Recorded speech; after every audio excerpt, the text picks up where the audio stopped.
আব্দুল্লাহ এত জোরে জোরে কোরআন মজিদ তেলাওয়াত করে সাহাবায়ে কেরামের ঘুমের ব্যাঘাত ঘটা শুরু হলো। অনেকদিন পর্যন্ত সাহাবায়ে কেরাম ধৈর্য ধারণ করলেন।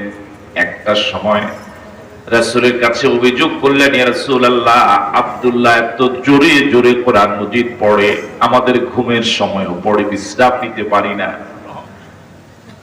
আল্লাহর নবী সাহাবায়ে কেরামকে মৃদু ধমক দিয়ে বললেন, আমার আব্দুল্লাহর ব্যাপারে আমার কাছে আর কোনো কথা দ্বিতীয়বার বইল না।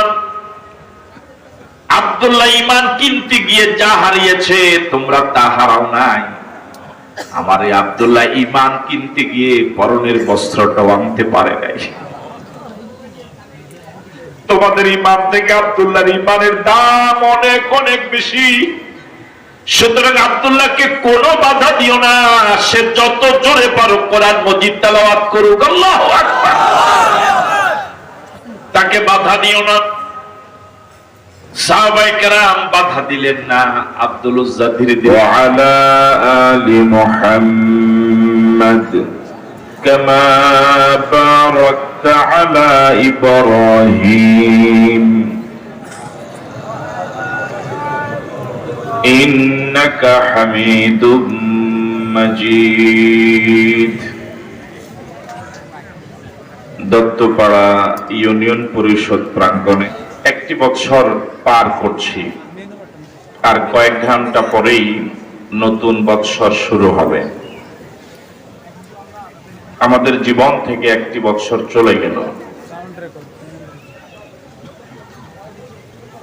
এই নতুন বছরকে স্বাগত জানাবার জন্য সারা পৃথিবীতে ব্যাপক হারে আয়োজন হয়ে থাকে বিভিন্ন অনুষ্ঠানের। এর সিংহভাগ আয়োজনই অশ্লীলতায় ভরা, গুনায় ভরা, বেহায়াপনা, বেলেল্লাপনায়, অশ্লীলতায় ভরা। প্রথম কথা হলো, নতুন বৎসরকে এভাবে স্বাগত জানাবার, এ জাতীয় অনুষ্ঠান করার শরীয়তে কোনো অনুমোদন নেই। সময় সবটাই আল্লাহর সৃষ্টি, আল্লাহর দান। কার দান? আল্লাহ রাব্বুল আলামিন কোরআন মজিদের ছোট্ট একটি সূরায় সময়ের শপথ করেছেন, ওয়াল আসর, সময়ের শপথ। সময় এটা কোনো মানুষের সৃষ্টি নয়, কোনো পীরের কেরামতি নয়, কোনো বক্তা, কোনো আলেমের এটা দান অনুদান নয়। পৃথিবীর কোনো সরকারেরই এর উপরে কোনো কন্ট্রোল নাই। সময়ের উপর পরিপূর্ণ নিয়ন্ত্রণ কার? আরো জোরে বলুন, কার? এখন 8:32 বাজে। পৃথিবীর সব সরকার মিলেও এই সময়টাকে স্থির করে রাখতে পারবে না যে 8:33 আর হবে না। এরকম ক্ষমতা পৃথিবীর কোন সরকারের আছে? কোন বিরোধী দলের আছে? কোন পীর মাশায়েখদের আছে? আছে যার, তিনি কে? আরো জোরে বলেন, তিনি কে? সাহাবায়ে কেরাম রিদওয়ানুল্লাহি তাআলা আলাইহিম আজমাইন, তাদের আদতে শরীফা ছিল, তারা যখন পরস্পর কথাবার্তা বলতে বসতেন, যখন প্রয়োজন সেরে আবার একজন আরেকজনের কাছ থেকে বিদায় হতেন, ততক্ষণ তারা বিদায় হতেন না যতক্ষণ না একজন আরেকজনকে সূরা আসর না শোনাতেন। সুবহানাল্লাহ। গুরুত্ব কম না বেশি? যাওয়ার সময় সূরা আসর শুনিয়ে এরপরে বিদায় হতেন। উলামায়ে কেরাম এর মত তো এমন যে একজন মানুষের হেদায়েতের জন্য সূরা আসরই যথেষ্ট। তাও কি সুবহানাল্লাহ বলবেন? ইমাম রাজি রাহিমাহুল্লাহুল বারি তিনি বলেন যে আমি সূরা আসরের তাফসীর শিখেছি একজন বরফ বিক্রেতার কাছ থেকে। তিনি তার বয়ানে এভাবে বলছেন যে আমি একদিন বাজারে গেলাম, গিয়ে শুনি একজন বরফ বিক্রেতা, যার মূলধন পুঁজি হলো বরফ। বরফও তো বাজারে বিক্রি হয়। আপনারা কি মাঠে আছেন? আজকে যুবক বেশি না বুড়া বেশি? আওয়াজে বোঝা যায় যে যুবকরা। একজন বরফ বিক্রেতা ইমাম রাজি বলেন, উনি বাজারে বরফ নিলেন, ওনার মূল পুঁজি হলো বরফ। ওনার সামনে দিয়ে পাশ দিয়ে যারাই যায় সবার উদ্দেশ্যে উনি চিৎকার করে বলেন যে ভাই আমার বরফটা কিনে নাও, আমার পুঁজিটা রক্ষা করো, যদি তোমরা আমার বরফটা না কিনো আমার পুঁজিটা গলে গলে শেষ হয়ে যাবে।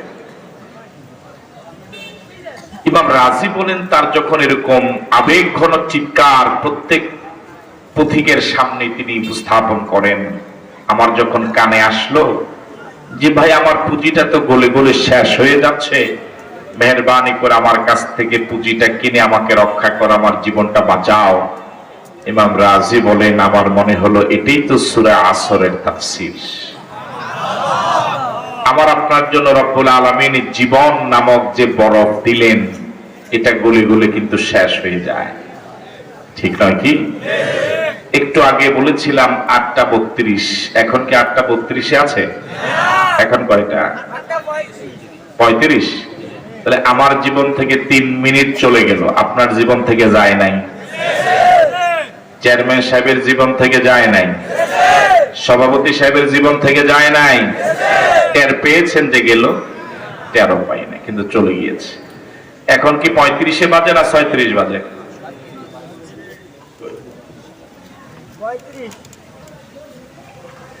এখন কি আরেক মিনিট যায় নাই? এই 1 মিনিট কি এখন আমার জীবন থেকে গেল না আমাদের সকলের জীবন থেকে গেল? এই কথাটা বলতে যে 10 সেকেন্ড গেল, এটা কি আমার জীবন থেকে গেছে? এখন যে বললাম গেছে 1 সেকেন্ড, এটা আমার জীবন থেকে যায় নাই। তাহলে প্রতি মুহূর্তে আমার আপনার জীবন থেকে বরফ যেভাবে গলে গলে পানি হয়ে নিঃশেষ হয়ে যায়, আমার আপনার হায়াত নামক বরফ গলে গলে জীবন শেষ হয়ে যায়, ঠিক নয় কি? প্রকৃত বুদ্ধিমান তো তিনি যিনি এই গলে গলে শেষ হয়ে যাওয়া জীবনের ব্যাপারে আফসোস করে, জীবন গেল, যৌবন গেল, কিশোর গেল, শিশুকাল গেল, কি করলাম? সারাটা জীবন শুধু গুনাহ আর গুনাহ।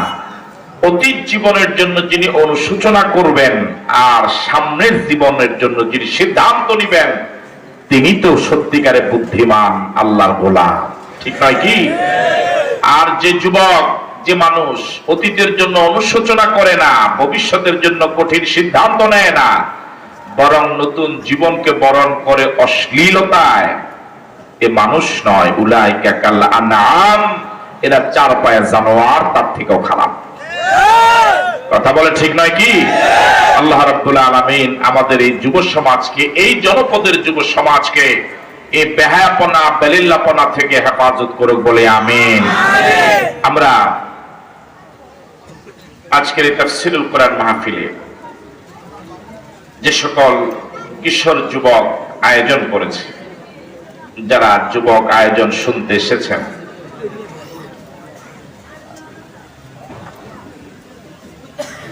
সকলের উদ্দেশ্যে কথা, আমরা যারা এখন বুড়া হয়েছি, আমাদের তো এক সময় জীবন যৌবন কাল ছিল, ছিল না?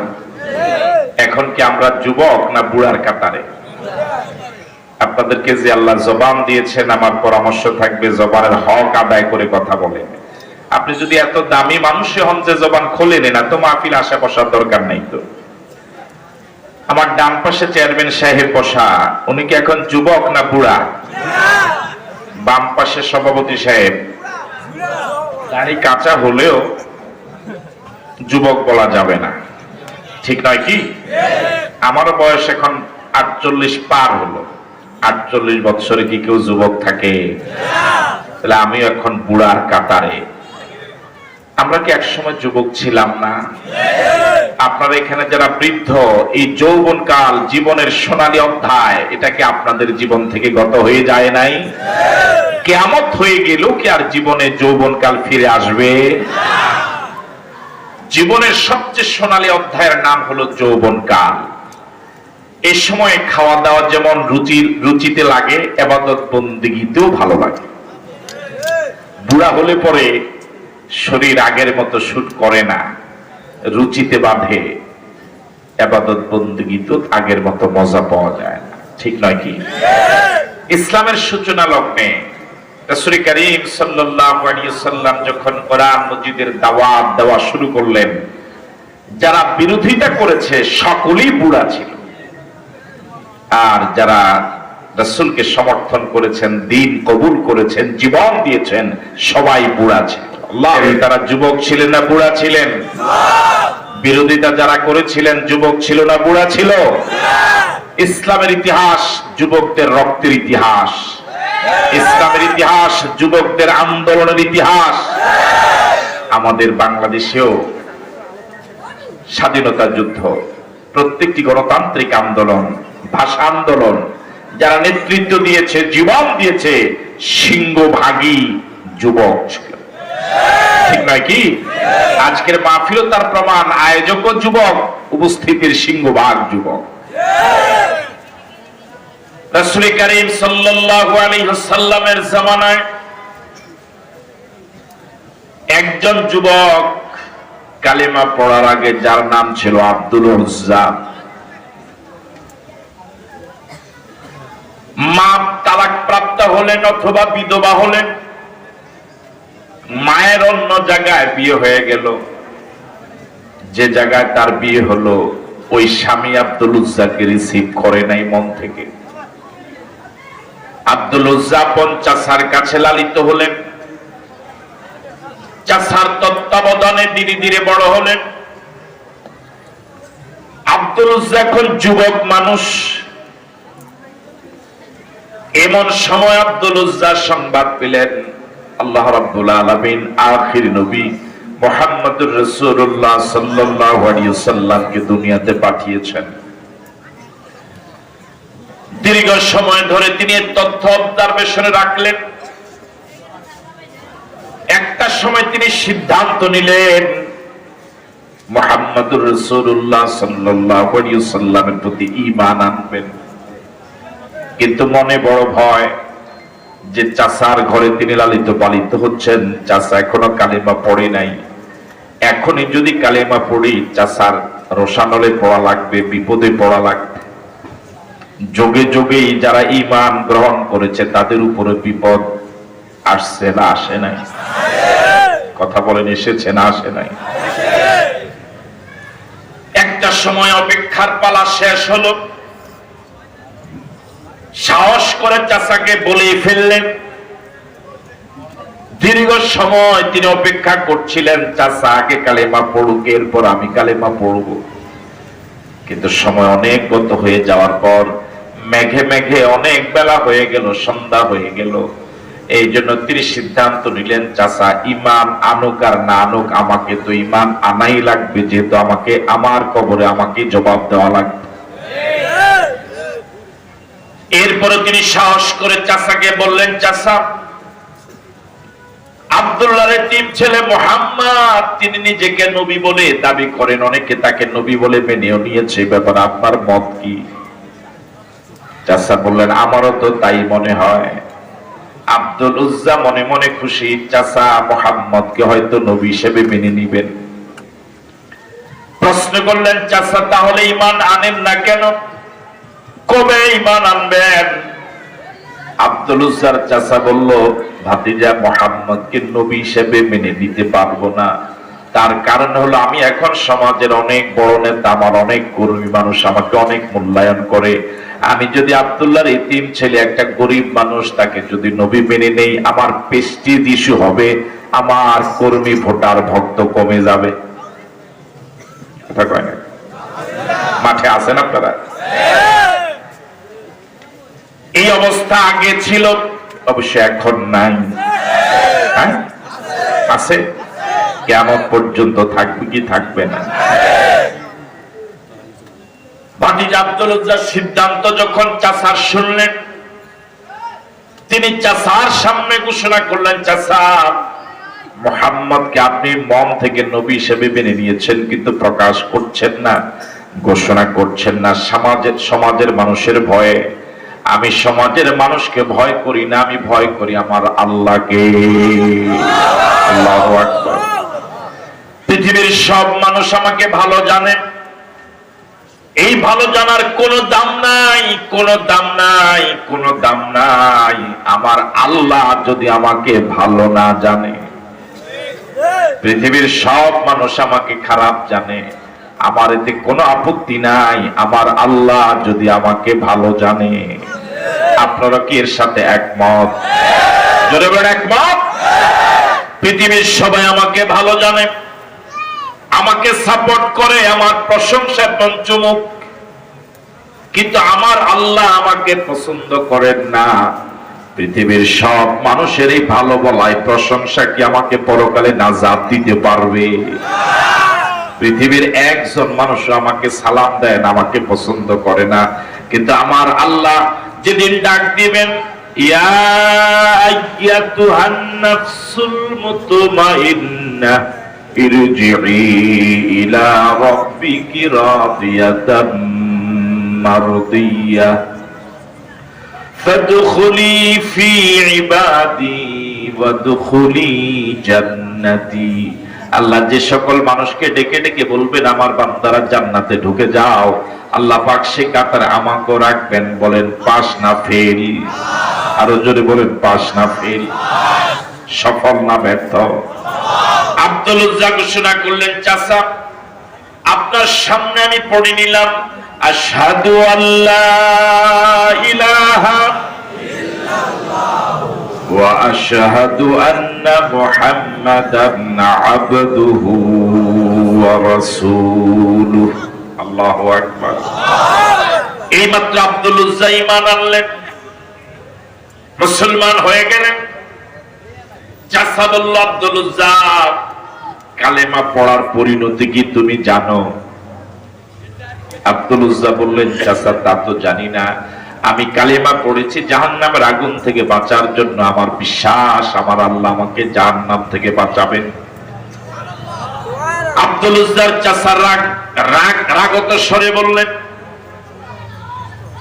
কালেমা পড়ার পরিণতি হলো যে জমিনগুলি তুমি চাষাবাদ করো, ওই জমিনগুলো আমার দেওয়া।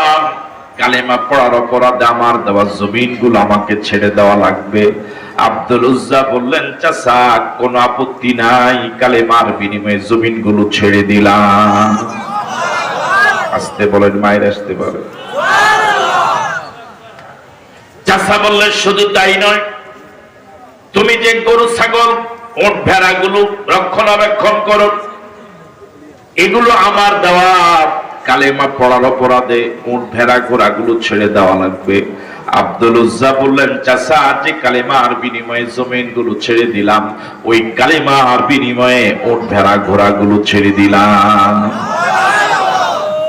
ভাতিজা এবার বললেন, চাচা এবার বললেন, শুধু তাই নয়, তুমি যে ঘরে বসবাস করো এই ঘরটা আমার। কালিমা পড়ে আমার দেওয়া ঘরে তুমি থাকবে, এটা হতে পারে না। আমার ঘর আমাকে ছেড়ে দেওয়া লাগবে। আব্দুল উজ্জা বললেন, চাচা কোনো আপত্তি নাই, যে কালিমাকে রিসিভ করেছি, যে কালিমাকে বুকে ধারণ করে জায়গা জমি নোট ভেড়া ঘোড়াগুলো ছেড়ে দিলাম, ওই কালিমার মায়ায় আপনার দেওয়া ঘর আপনাকে ছেড়ে দিলাম। এরপরে ইতিহাস আরো জটিল এবং কঠিন বিভীষিকাময়। আব্দুল উজ্জার চাচা বললেন, ভাতিজা শুধু তাই নয়, তোমার পরনে যে লুঙ্গি, পরনে যে কাপড়, এটা আমার টাকার কেনা কাপড়। শুধু উট ভেড়া ঘোড়া জায়গা জমিন ঘর ছেড়ে দিলে হবে না। কালিমা পড়ার অপরাধে তোমার গায়ে যত জামা কাপড় আছে সবগুলো ছেড়ে দিয়ে উলঙ্গ হয়ে আমার বাড়ি থেকে বের হওয়া লাগবে। ও যুবকেরা, ও কলিজার টুকরা যুবকেরা, ও কিশোরেরা, এই কোরআন মজিদের জন্য, এই কালিমার জন্য যুবকেরা কি পরিমাণ স্যাক্রিফাইস করেছে, কি পরিমাণ অবদান রেখেছে, একটু মনোযোগ দিয়ে শোনো। প্রথমে বলেছিলেন জায়গা জমিন, এরপরে বলেছিলেন উট ভেড়া ঘোড়া, এরপরে বলেছিলেন ঘর বাড়ি।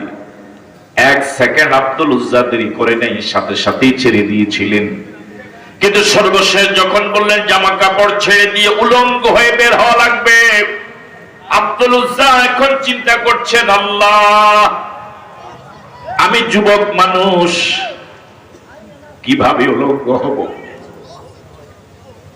কার কাছে যাব? এই উলঙ্গ অবস্থায় কার বাড়িতে যাব? কার কাছে আশ্রয় নেব? লজ্জায় তার মাথাটা নত হয়ে গেল। যুবক মানুষ, যৌবনে ভরা পরিপূর্ণ যুবক মানুষ কেমনে উলঙ্গ হবে? মানুষের সামনে কেমনে মুখ দেখাবে? এই চিন্তায় তিনি কিছুক্ষণ নীরব ছিলেন। করবেনটা কি? জামা কাপড় খুলে কি উলঙ্গ হয়ে চলে যাবেন, না জামা কাপড় রেখেই চলে যাবেন, সহ চলে যাবেন? চিন্তিত ছিলেন। ঠিক এমন সময় চাচা ধমকের সুরে বলল, তাড়াতাড়ি খুলে দে। আব্দুল উজ্জা কাল বিলম্ব করলেন,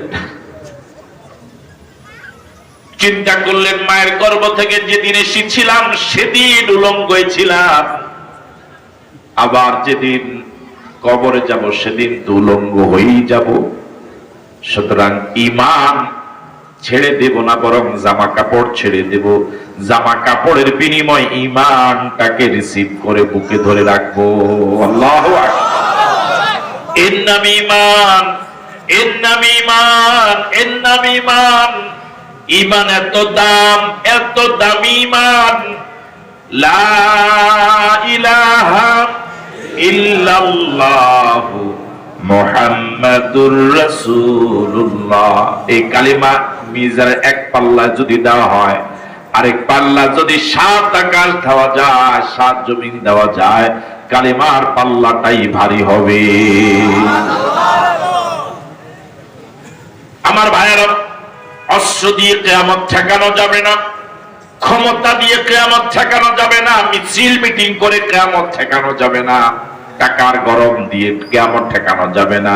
কিয়ামত ঠেকানো যাবে কালিমায়ে তাইয়্যিবা দিয়ে।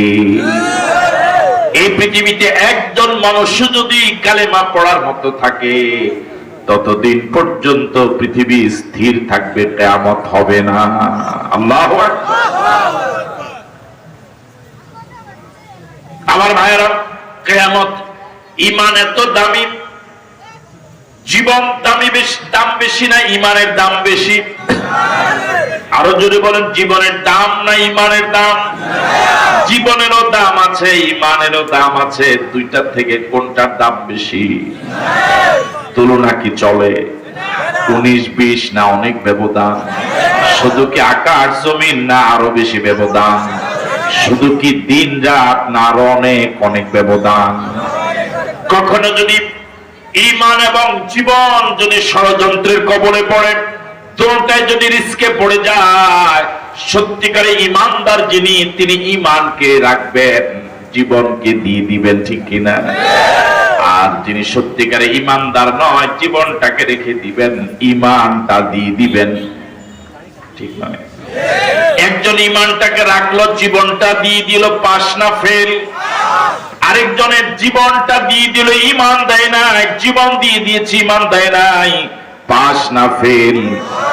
আমি আপনাদের কাছে প্রশ্ন রাখি, নিজে সহ, এমন কখনো যদি এমন ঘটনা ঘটে যে ঈমান দে, না হলে জীবন দে, আমরা জীবন দেব না ঈমান দেব? জোরে বলেন, জীবন দেব না ঈমান দেব? জীবন চলে গেল, ঈমান দেব না। রাজি আছে? কারা কারা রাজি? দুহাত তুলে দেখায়। আল্লাহ কবুল করে বলি আমিন। আব্দুল উজ্জা যুবক মানুষ, চাচার সামনে উলঙ্গ হয়ে গেলেন। একটু কল্পনা করেন কি লজ্জায় না তিনি পেয়েছিলেন।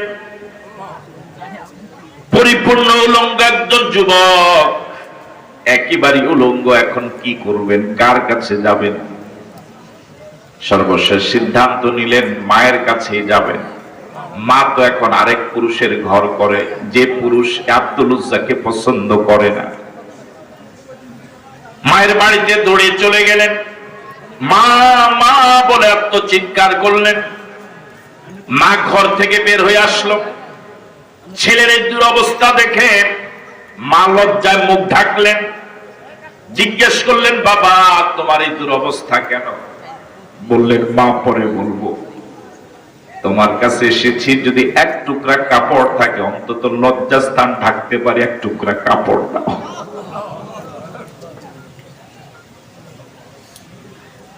মা বাড়ি ঘরের ভিতরে গেলেন, একটা পুরান চাদর এনে আব্দুল উজ্জাকে উপহার দিলেন। মায়ের কাছ থেকে পুরান ছিঁড়া একটা কাপড় চাদর আব্দুল উজ্জা উপহার পেলেন। এটাকে অনেক দামি উপহার হিসেবে গ্রহণ করলেন। চাদরটাকে দুভাগে ভাগ করলেন, এক ভাগ দিয়ে নিজের লজ্জাস্থান ঢাকলেন, আরেক ভাগ দিয়ে শরীর ঢাকলেন। এরপরে ঘটনা খুলে বললেন। মা চোখের পানি ছেড়ে দিলেন। মা বললেন, বাবা, এই বিপদের দিনে আমি তোমাকে আর কোন সহযোগিতা করার উপযোগী নই। আমি যার ঘরে আছি সে তোমাকে সহ্য করছে না। তোমাকে এখন এই অবস্থা দেখলে আমার উপর অনেক বিপদ আসবে বাবা। আমি তোমাকে আর কি সহযোগিতা করতে পারি? আব্দুল উজ্জা বললেন, মা, তোমাকে আর বিপদে ফেলবো না, আমাকে দোয়া করে আমি চলে যাই। যে নবীর প্রতি ঈমান আনার কারণে আমার উপর এমন ঝড় এলো, এমন সাইক্লোন এলো, হারিকেন এলো, নার্গিস এলো, টর্নেডো এলো, জলোচ্ছ্বাস এলো, আমি ওই নবীর কদম মোবারকে যেতে চাই, তুমি আমার জন্য দোয়া করো। মায়ের কাছ থেকে বিদায় নিয়ে ছোট ছোট কদমে আল্লাহ নবীর মদিনায় চলে গেলেন আব্দুল উজ্জা। ফজরের কিছু আগে মসজিদ নববীর সিঁড়িতে আব্দুল উজ্জা শোয়া। চিন্তা করেছেন, এই পথ দিয়ে তো আল্লাহ নবী মসজিদে নববীতে উঠবেন, আমাকে দেখবেন, রাসূলের সাথে দেখার সুযোগ হবে। রাসূল কারীম সাল্লাল্লাহু আলাইহি ওয়াসাল্লামের সাথে দেখা হলো। জিজ্ঞেস করলেন, বিস্তারিত ঘটনা খুলে বললেন।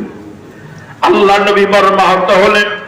আল্লাহ নবীর চোখ দিয়ে পানি পড়া শুরু হলো। আল্লাহ নবী জিজ্ঞেস করলেন, তোমার নাম কি?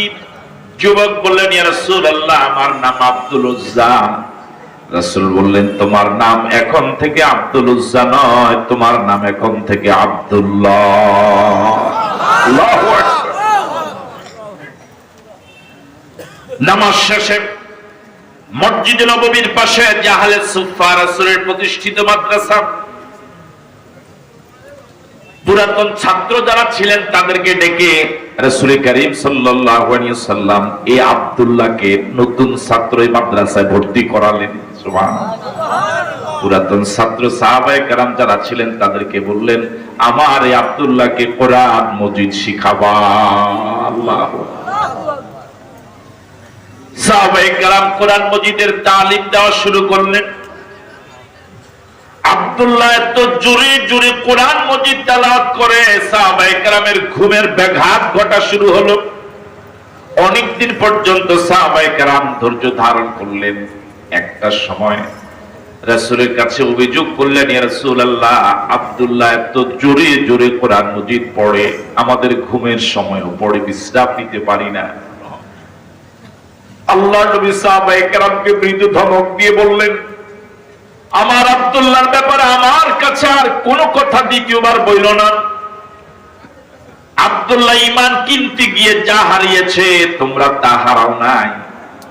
আমার এই আব্দুল্লাহ ঈমান কিনতে গিয়ে পরনের বস্ত্রটাও আনতে পারে নাই। তোমাদের ঈমান থেকে আব্দুল্লাহর ঈমানের দাম অনেক অনেক বেশি। সুতরাং আব্দুল্লাহকে কোনো বাধা দিও না, সে যত জোরে পারো কোরআন মজিদ তেলাওয়াত করুক। আল্লাহু আকবার। তাকে বাধা দিও না। সাহাবায়ে কেরাম বাধা দিলেন না। আব্দুল উজ্জা ধীরে ধীরে কোরআন মজিদের ভালো ছাত্র হয়ে গেলেন। একটা সময় যুদ্ধের ডাক এলো। সাহাবায়ে কেরাম যুদ্ধের জন্য প্রস্তুতি নিলেন। রাষ্ট্রের পক্ষ থেকে যার হাতে যে অস্ত্র যতটুকু দেওয়া যায় ততটুকু দিলেন, কিন্তু আব্দুল উজ্জা কিছুই পেলেন না, আব্দুল্লাহ কিছুই পেলেন না। সব সাহাবায়ে কেরাম অস্ত্র নিয়ে যুদ্ধের প্রস্তুতি নিয়ে আল্লাহ নবীর সামনে থেকে বিদায় হয়ে গেলেন। আমার ভাইরা, আব্দুল্লাহ সামনে আসলেন।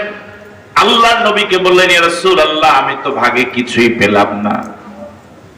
রাসূল কারীম সাল্লাল্লাহু আলাইহি ওয়াসাল্লাম বললেন, ওই গাছ দেখা যায়, গাছ থেকে একটা ছাল আনো। কি আনো? ছাল বুঝুন তো? মানুষেরটারে চামড়া কয়, গাছেরটারে তো চামড়া কয় না। গাছের বাকল আনো। আব্দুল্লাহ তাই আনলেন। আল্লাহ নবী সে আনিত চামড়াটা অথবা বাকলটা হাতে বেঁধে দিয়ে বললেন, আল্লাহ, আমি আমার এই আব্দুল্লাহ রক্তকে কাফেরদের জন্য হারাম করে দিলাম। আব্দুল্লাহ দু চোখের পানি দিয়ে সজোরে চিৎকার দিয়ে বললেন, ইয়া রাসূলুল্লাহ, আমি চাইলাম কি আর আপনি করলেন কি? আমি চাইলাম জীবনটা আল্লাহর রাস্তা দিয়ে দিতে, আর আপনি আমার রক্তটা কাফেরদের জন্য হারাম করে দিলেন। রাসূল বললেন, আব্দুল্লাহ, এখন তুমি যদি জ্বরেও মারা যাও, শহীদ হলে পরে যে সওয়াব, সে সওয়াব আমার নামায় জমা হয়ে যাবে। এখন যদি তুমি জ্বরেও মারা যাও, স্বাভাবিক মৃত্যু যদি বরণ করো, শহীদ হলে পরে জিহাদের ময়দানে কাফেরদের সাথে সশস্ত্র লড়াই হলে পরে, জীবন দিলে পরে, যে শহীদ হলে পরে যে সওয়াব তুমি পেতে, জ্বরে মারা গেল তুমি সে সওয়াব পাবে। যুদ্ধ শুরু হলো। আব্দুল্লাহ কয়েকদিন জ্বর আক্রান্ত ছিলেন। একটা সময় এই জ্বরে তিনি ইন্তেকাল করলেন। ইন্না লিল্লাহি ওয়া ইন্না ইলাইহি রাজিউন। ইন্না লিল্লাহি ওয়া ইন্না ইলাইহি রাজিউন। ইন্না লিল্লাহি ওয়া ইন্না ইলাইহি রাজিউন। আল্লাহ নবীর কাছে খবর এলো, ইয়া রাসূলুল্লাহ, আপনার সে আব্দুল্লাহ যে ঈমান কিনতে গিয়ে পরনের বস্ত্র আনতে পারে নাই, ঘর হারালো, বাড়ি হারালো, জায়গা জমিন হারালো, গরু ছাগল হাঁস মুরগি সব হারালো, পরনের বস্ত্র আনতে পারে নাই। ওই আব্দুল্লাহ কিছুক্ষণ আগে কয়েকদিন জ্বরাক্রান্ত ইন্তেকাল করেছেন। রাসূল কারীম সাল্লাল্লাহু আলাইহি ওয়াসাল্লাম রাতেই দাফনের সিদ্ধান্ত জানালেন যে রাতেই দাফন হবে। আমার ভাইয়েরা, দাফনের প্রস্তুতি হলো, কবর করা হয়ে গেল। দুজন সাহাবী আব্দুল্লাহ লাশ কবরের দিকে নিয়ে আসতেছিলেন। তখন তার খাটিয়ার ব্যবস্থা ছিল না। কোলে করে আব্দুল্লাহ লাশ কবরের দিকে নিয়ে আসছিলেন। একজন কবরের পাশে বাতি নিয়ে মিটমিট আলো নিয়ে তিনি দাঁড়িয়ে আছেন, আর একজন কবরের ভিতরে লাশ বহন করার জন্য দাঁড়িয়ে আছেন। মোট কয়জন? দুজন লাশ বহন করে আনতেছিলেন। একজন ভিতরে দাঁড়িয়ে আছেন লাশ রিসিভ করার জন্য, আর আরেকজন কবরের পাড়ে বাতি নিয়ে দাঁড়িয়ে আছেন। মোট কয়জন হলো? যে দুইজন কবরের লাশ নিয়ে আসছিলেন, ওই দুইজন আর কেউ নন। একজন হলেন আবু বকর সিদ্দিক রাদিয়াল্লাহু তাআলা আনহু, আরেকজন হলেন হযরত ওমর ফারুক রাদিয়াল্লাহু তাআলা আনহু। যে যুবক ঈমান কিনতে গিয়ে পরনের বস্ত্র আনতে পারে নাই, ওই এমন গরিব যুবকের লাশ আবু বকর এবং ওমরের কোলে। আল্লাহু আকবার। যিনি কবরের পাড়ে বাতি নিয়ে মিটমিট দাঁড়িয়ে আছেন, তিনি আর কেউ নন, তিনি হলেন হযরত বেলাল রাদিয়াল্লাহু তাআলা আনহু। আর যিনি কবরের ভিতরে দাঁড়িয়ে আছেন লাশ রিসিভ করার জন্য, আব্দুল্লাহ লাশ রিসিভ করার জন্য যিনি কবরের পাড়ে দাঁড়িয়ে আছেন, তিনি আর কেউ নন, তিনি হলেন বিশ্ব নবী, কুল কায়নাতের নবী, তামাম জগতের নবী, আল্লাহর পর যার মর্যাদা, তামাম জগতের উপরে যার মর্যাদা, মুহাম্মাদুর রাসূলুল্লাহ। আল্লাহু আকবার। আমার ভাইরা, লাশ দাফন হয়ে গেল। আল্লাহ নবী কবরের পাশে পাড়ে দাঁড়িয়ে বললেন, রব্বুল আলামিন, ও আমার আল্লাহ, আজকের এই সময় পর্যন্ত আমি আমার আব্দুল্লাহর প্রতি খুশি ছিলাম। তোমার কাছে ফরিয়াদ করি, তুমি আমার আব্দুল্লাহর প্রতি রাজি এবং খুশি হয়ে যাও। দূরে দাঁড়িয়েছিলেন হযরত আব্দুল্লাহ ইবনে মাসউদ রাদিয়াল্লাহু তাআলা আনহু। তিনি যখন রাসূলের এই দোয়া তার কানে যখন গেল, আল্লাহ, এই সময় পর্যন্ত আমি রাসূল আব্দুল্লাহর প্রতি খুশি ছিলাম, এখন থেকে সামনের জীবনের জন্য তুমি আমার আব্দুল্লাহর প্রতি খুশি হয়ে যাও। আব্দুল্লাহ ইবনে মাসউদ চিৎকার দিয়ে বলে উঠেছিলেন, রব্বুল আলামিন, এই কবরওয়ালা আব্দুল্লাহ না হয়ে আমি আব্দুল্লাহ ইবনে মাসউদ যদি হতাম, কিসমত খুলে যেত। ও যুবকেরা, ও কলিজার টুকরা যুবকেরা, ইসলাম রিসিভ করার জন্য যুবকেরা, সাহাবায়ে কেরাম কত কষ্ট করেছেন, সব হারিয়েছেন, কিন্তু ঈমান হারান নাই।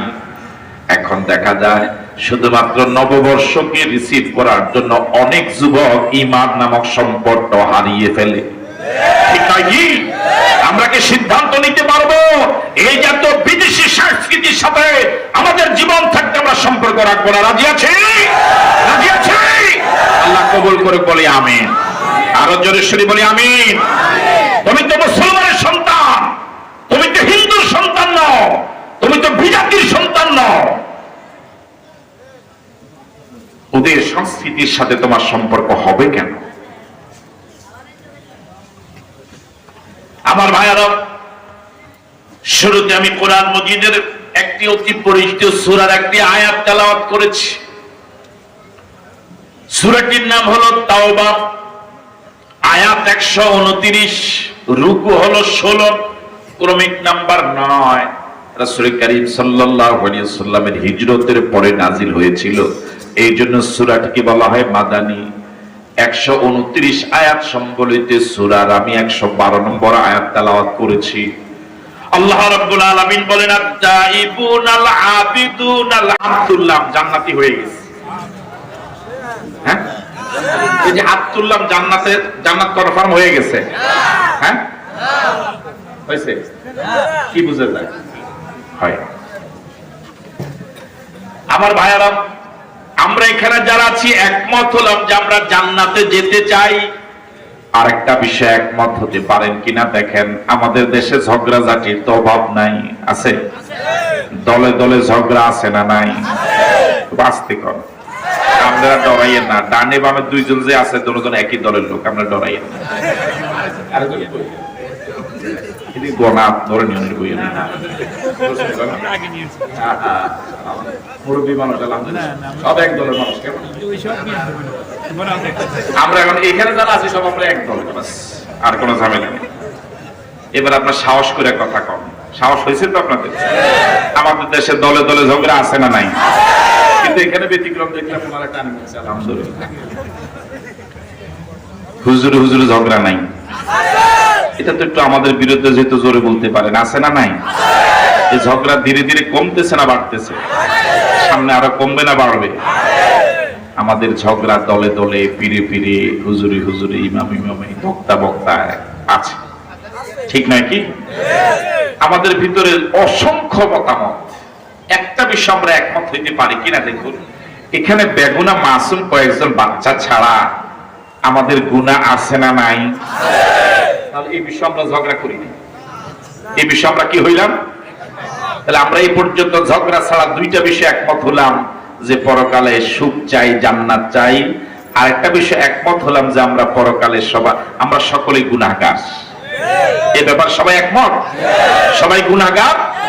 ওই দেখেন, ওই যুবক এখনো বলেই নেই আমরা কি সবাই গুনাহগার? আপনি কেমন গুনাহ করেছেন এটা আপনি জানেন, আমার গুনার কথা আমি জানি। আমার মন বলে আপনারা যদি একমত হন, নিরপেক্ষভাবে যদি জবাব দেন, জবাবটা হবে এমন, সাগরের গভীর জলরাশির ভিতরে জলজ প্রাণীগুলো যেভাবে ডুবে আছে, আমি আপনি গুনার মহাসাগরে ভাবে ডুবে আছি, ঠিক কিনা? সন্দেহ আছে?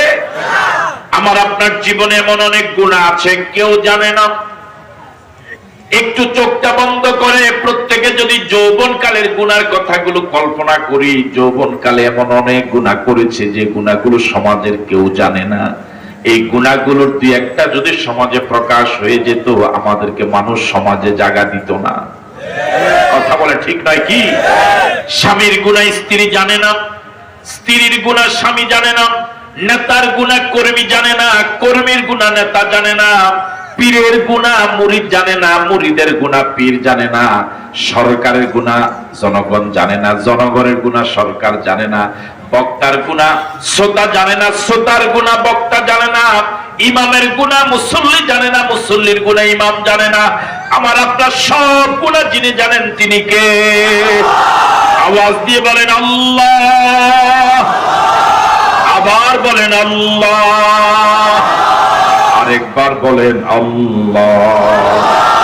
তিনি এত দয়ালু আল্লাহ, তিনি এমন দয়ালু আল্লাহ, আমার আপনার সারা জীবনের গুনাহগুলো তিনি গোপন রেখেছেন, সামাজিক মর্যাদার ভারসাম্য রক্ষা করেছেন। আর এই গুনাহগুলো মাফ হওয়ার জন্য তিনি একটা দরজা রেখেছেন। আল্লাহু আকবার। ভুল বলেছি, একটা নয়, অসংখ্য দরজা রেখেছেন, যে দরজা দিয়ে ঢুকলে জীবনের সব গুনাহগুলো মাফ হয়ে যায়। আল্লাহু আকবার বলবেন। আমরা জান্নাতে যেতে চাই, আবার গুনাহ আছে। এবার আপনারাই রায় দেন, গুনাহ সহ কি জান্নাতে যাওয়া যাবে? তাহলে জান্নাতে যেতে হলে গুনাহ মুক্ত করা লাগবে, মুক্ত হওয়া লাগবে। এই নববর্ষের এই আগের রাতে আমরা সিদ্ধান্ত নিব, যে কাজ করলে আমার বিগত সব গুনাহগুলো মাফ হয়ে যায়, এমন সিদ্ধান্ত নিয়ে আমরা আজকের মাহফিল থেকে উঠবো। রাজি আছি ইনশাআল্লাহ? সবাই রাজি আছি? অসংখ্য দরজা রব্বুল আলামিন খোলা রেখেছেন, অসংখ্য রাজপথ মালিক খোলা রেখেছেন। এই রাজপথ দিয়ে হাঁটলে পরে জীবনের সব গুনাহগুলো মাফ হয়ে যায়। এই দরজা দিয়ে হাঁটলে ঢুকলে পরে জীবনের সব গুনাহগুলো মাফ হয়ে যায়। এর মাঝে একটা রাজপথের নাম হলো ঈমান। নাম কি? আরো জোরে বলেন, নাম কি? قال رسول الله صلى الله عليه وسلم আল ইসলামু ইয়ানহাদিমু মা কানা ক্বাবলাহু। কেউ যদি একবার ঈমান আনে, এই ঈমান তার জীবনের সব গুনাহগুলো maaf করে দেয়। উদাহরণ হিসেবে বলা যেতে পারে, একজন মানুষ 80 বছর বয়স, বিধর্মী, জান্নাতি না জাহান্নামী?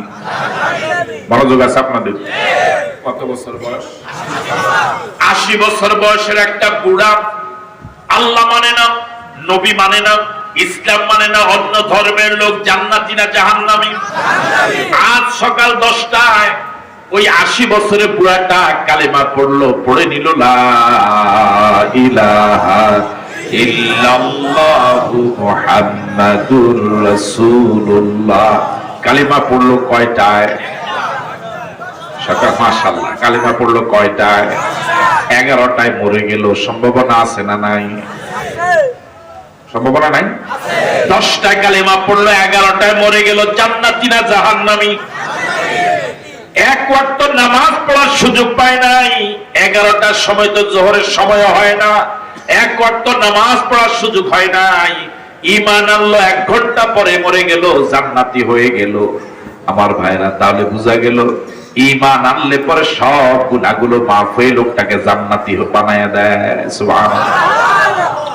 قال رسول الله صلى الله عليه وسلم من قال لا إله إلا الله دخل الجنة। আজ থেকে 1500 বছর আগে রাসূল বলে গেলেন, যে রাসূল জীবনে একটাও সত্য কথা বলে নাই।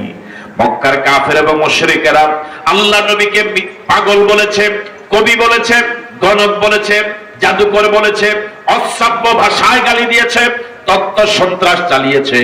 এমন জাত শত্রুরাও রাসূলের ব্যাপারে কথা বলার সাহস পায় নাই যে মুহাম্মদ গোটা জীবনে একটা মিথ্যা কথা বলেছে। আল্লাহু আকবার বলবেন। আমরা বলি কি বলি না? কথা কয় না? আমরা মিথ্যা কথা বলি কি বলি না? কিছু মানুষ তো আছে বিপদে পড়ে মিথ্যা কথা বলে, আবার সমাজে এরকম অসংখ্য মানুষ আছে কোনো দরকার নাই খামোখাই মিথ্যা কথা কয়। কথা কয় না? আছে না নাই? হে শুরুই করে মিথ্যা দিয়া, কি দিয়া? তাও স্টেজে উঠা। এরকম লোক সমাজে আছে না নাই? আর আমাদের রাসূল গোটা জীবনে একটা সত্য কথা বলেছেন, এরকম কথা বিদর্মীরা বলতে পারেনি। একটা অসত্য কথা বলেছিলেন, কথা তারাও বলতে। এমন নবীর উম্মত হতে পেরে খুশি না বেজা? এই জন্য মন থেকে বলেন আলহামদুলিল্লাহ, আবার বলেন আলহামদুলিল্লাহ। ওই রাসূল বলেছেন, মান ক্বালা লা ইলাহা ইল্লাল্লাহ দাখালাল জান্নাহ। যে ব্যক্তি লা ইলাহা ইল্লাল্লাহ বলবে সে জান্নাতে চলে যাবে। সুবহানাল্লাহ। লা ইলাহা ইল্লাল্লাহ পড়লে বিগত গুনাহগুলো থাকে না, মাফ হয়ে যায়। এই জন্য আল্লাহ রাসূল বলেছেন, জাদ্দিদু ঈমানাকুম জাদ্দিদু ঈমানাকুম জাদ্দিদু ঈমানাকুম। ও আমার উম্মতেরা, ঈমানকে নবায়ন করো, ঈমানকে নবায়ন করো, বারবার ঈমানকে নবায়ন করো। সাহাবায়ে কেরাম বললেন, কাইফা নুজাদ্দিদু ঈমানানা, ও রাসূল কেমনে আমরা ঈমানকে নবায়ন করব? রাসূল বলেছেন, বিকাউলি লা ইলাহা ইল্লাল্লাহ, বারবার বেশি বেশি করে লা ইলাহা ইল্লাল্লাহ পড়ো। আল্লাহু আকবার। দেশে এরকম অনেক মুসলমান পাওয়া যাওয়ার সম্ভাবনা আছে, খতনা করাবার সময় উস্তাদ যে একবার কালেমা পড়াইছে, জীবনে আর পড়ে নাই। আমিন। আমার ভাইরা, জীবনের সব গুনাহগুলো মাফ হওয়ার একটা সদর রাস্তার নাম হলো তওবা। সদর রাস্তার নাম কি? আবার বলেন। আমার ভাইরা, এই পৃথিবীতে যত মানুষ, যত ধনী মানুষ বিল্ডিং বানায়, এমন কোন বিল্ডিং পৃথিবীতে আছে কিনা আমার জানা নাই যে বিল্ডিং এর মূল দরজা দিয়া, ঘরের দরজা দিয়ে একসাথে 10 জন লোক ঢুকতে পারে, এরকম দরজা আছে কিনা? সর্বোচ্চ কয়জন? আমার মতো মোটা যদি হয় তাহলে 2 জন ঢুকো কি কঠিন হয়ে যায়। আমার ভাইয়ারা, কিন্তু আল্লাহ রাব্বুল আলামিন তওবার নামক যে দরজা বান্দার জন্য, গুনাহগারের জন্য রেডি রাখলেন, এখনো বন্ধ করেন নাই। ওই দরজাটা এত বিশাল, এত বিশাল, এত বিশাল, ওই সদর রাস্তাটা এত বড়, এত বড়। বর্তমান পৃথিবীর 810 কোটি মানুষ, কত মানুষ? কথা বলে না, কত মানুষ? এই 810 কোটি মানুষ একসাথে যদি তওবার দরজা দিয়ে ঢুকতে চায়, 110 কোটি একসাথে ঢুকতে পারবে। আল্লাহু আকবার। আপনাদের এখন যার বয়স যত, জীবন চলে গেল কি আর 2 বছরের শেষের মতো হতে পারবেন? যারা জবাব দেয় না পারবেন মনে হয়। আপনার বয়স 50, জীবন চলে গেল কি আর 2 বছরের শেষের মতো আর হওয়া যাবে? কিন্তু রাসূল কারীম সাল্লাল্লাহু আলাইহি ওয়াসাল্লাম বলেছেন, নবী হুরায়রা রাদিয়াল্লাহু তাআলা আনহু قال قال رسول الله صلى الله عليه وسلم التائب من الذنب كمن لا ذنب له। যে ব্যক্তি সারা জীবনের সব গুনাহকে স্মরণ করে, গুনাহ থেকে খালেস নিয়তে তওবা করে, এই লোকটা এমন নিষ্পাপ হয়ে যায় যেমন নিষ্পাপ সন্তান এই মাত্র মায়ের গর্ভ থেকে খালাস হয়। আল্লাহু আকবার। এই মাত্র একটা সন্তান খালাস হলো, সিজারে হোক আর নরমালে হোক, এই সন্তানটার গুনাহ আছে না নাই? গুনাহ আছে না নাই? আমি আপনি 80 বছর 90 বছর পর্যন্ত গুনাহ করেছি, কিন্তু খালেস নিয়তে একবার তওবা করলে ওই একদিনের 1 ঘন্টার 1 মিনিট বয়সের শিশুর মতো হয়ে যেতে পারবো। আল্লাহু আকবার বলবেন না? আমার ভাইরা, এরপরে সুযোগটা আমরা কাজে লাগাই না। আমরা কত নিমক হারাম, কত নাফরমান, কত নাফরমান, কত দুর্ভাগা, এমন সুযোগ থাকার পরও আমরা এই সুযোগটা কাজে লাগাই না। এখন যদি ঘোষণা হয় চন্দ্রগঞ্জ বাজারে গেলে পরে রাত 10টা থেকে 11টা পর্যন্ত, আমার ভাইয়ারা, হাসির খোরাক দেই না, চিন্তার খোরাক দিয়েছি। 1 কেজি স্বর্ণ, এটা পাওয়ার জন্যই যদি মাঠ খালি হয়ে যায়, কি ধনী, কি গরিব, কি আলেম, কি জাহেল, সবাই যদি পাগলের মতো ছুটতে পারি। যিনি হাঁটতে পারেন না তিনি রিকশা যাবেন, যিনি রিকশার পয়সা নাই কাঁধে করে যাবেন, নিজে যাইতে পারে না নিজের ছেলেকে পাঠাবে ফোন করে, তুই যা। ঠিক নয় কি? কিন্তু আল্লাহ রাব্বুল আলামিন ঘোষণা করলেন, আত-তাইবুনাল আবিদুনাল হামিদুন। জান্নাতি তো ওরা যাদের প্রথম গুণ হলো যারা তওবা করে, যারা তওবা করে, যারা তওবার দরজা দিয়ে ঢুকে যায়। এই তওবার দরজা দিয়ে ঢুকবে, সব গুনাহগুলো মাফ হয়ে যাবে। এই সুযোগটা কাজে কি আমরা লাগাচ্ছি? কথা বলে লাগাইতেছি? আমি বুঝাতে পারি নাই? এই ঘোষণাটা সত্য না মিথ্যা? কথা বলে সত্য না মিথ্যা? যিনি ঘোষণা করলো ওইখানে গেলে পরে 1 কেজি স্বর্ণ পাওয়া যাবে, সবাই নাও পেতে পারে, এই তথ্যটা ভুল হতে পারে, মিথ্যা ঘোষণা হতে পারে, ঠিক কিনা? কিন্তু আল্লাহ যে বলেছেন, বান্দা তুমি তওবার দরজাতে ঢুকে যাও। 80 বছর গুনার সাগরে ডুবেছিলে, 90 বছর গুনার সাগরে ডুবেছিলে, এই আমি যে তওবার দরজা তোমার জন্য খোলা রেখেছি, আমি কত বড় দয়ালু আল্লাহ।